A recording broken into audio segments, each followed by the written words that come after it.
ময়মনসিংহে ৪,০০০ পিস ইয়াবাসহ ২ মাদক কারবারিকে গ্রেফতার করেছে জেলা মাদকদ্রব্য নিয়ন্ত্রণ অধিদপ্তর। বুধবার সকালে নগরীর মাসকান্দা এলাকা থেকে তাদের গ্রেফতার করা হয়। তারা হলেন আব্দুল কাইয়ুম ও শফিকুল ইসলাম।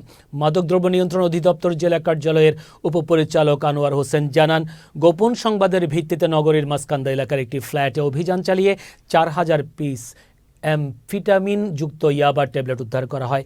এ সময় ২ মাদক কারবারিকে গ্রেফতার করা হয়। এ ব্যাপারে মামলা দায়েরের প্রস্তুতি চলছে।